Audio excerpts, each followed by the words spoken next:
Vous vous demandez s'il n'y a que les surdoués qui soient intelligents, ou bien si nous le sommes tous à un certain égard? Eh bien dans cette vidéo, vous allez en apprendre davantage au sujet de l'intelligence. L'intelligence est un concept multidimensionnel qui peut être mesuré de différentes manières. En général, tous les êtres humains ont une certaine forme d'intelligence, bien que cela puisse varier d'une personne à une autre. Certaines personnes pourraient être plus compétentes dans certaines formes d'intelligence. La théorie des intelligences multiples développée par le psychologue Howard Gardner postule que l'intelligence ne soit pas simplement mesurable par un test QI, le fameux quotient intellectuel, mais il est en réalité composé de plusieurs types d'intelligence distincts.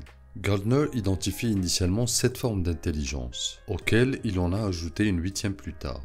L'intelligence linguistique. Il s'agit de la capacité à utiliser et à comprendre les mots de manière efficace, que ce soit à l'oral ou à l'écrit. Les personnes douées dans ce domaine sont souvent habiles avec les langages, la rhétorique, la lecture et l'écriture. L'intelligence logico-mathématique. Cette intelligence se manifeste dans la capacité à raisonner logiquement et à résoudre des problèmes complexes. Les personnes douées dans ce domaine excellent en mathématiques, en logique, en analyse et en résolution de problèmes. L'intelligence spatiale. Cette intelligence concerne la capacité à percevoir le monde dans l'espace et à manipuler les formes et les images mentalement. En général, les personnes dotées de cette intelligence sont souvent créatives, dotées d'un bon sens de l'orientation et peuvent exceller dans les domaines tels que l'art, l'architecture et la cartographie. L'intelligence corporelle kinesthésique. Elle se réfère en fait à la capacité à utiliser son corps de manière habile et coordonnée. Les individus doués dans ce domaine sont souvent athlétiques, expressifs dans leurs mouvements et peuvent exceller dans les activités telles que le sport, la danse, l'artisanat et la manipulation d'objets. L'intelligence musicale. Cette intelligence se manifeste dans la capacité à percevoir, à comprendre et à créer de la musique de manière significative. Les personnes douées dans ce domaine ont souvent une oreille musicale, un sens du rythme et peuvent exceller dans la composition, l'interprétation ou l'appréciation de la musique. L'intelligence interpersonnelle.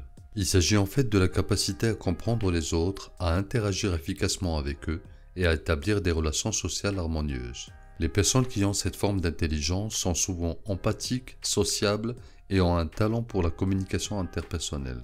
L'intelligence intrapersonnelle.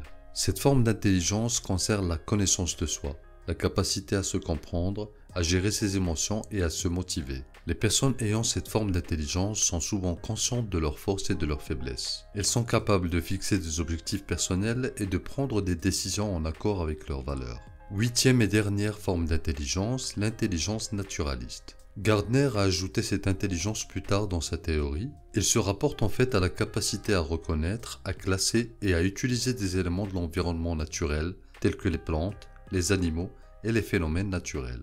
Alors vous vous en doutez bien, les personnes douées dans ce domaine sont souvent sensibles à leur environnement et peuvent exceller dans des domaines tels que la biologie, la botanique, la géologie ou la conservation de la nature. La théorie des intelligences multiples est très importante, dans la mesure où il suggère que chaque individu possède un mélange unique de ses intelligences, avec des forces et des faiblesses différentes.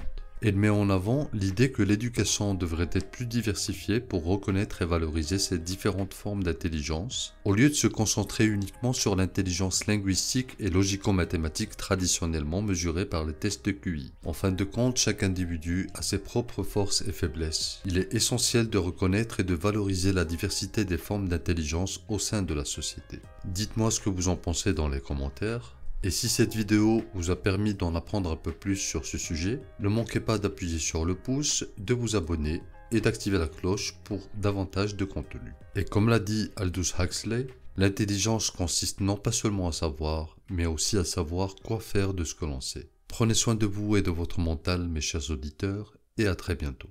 Univers psychologique.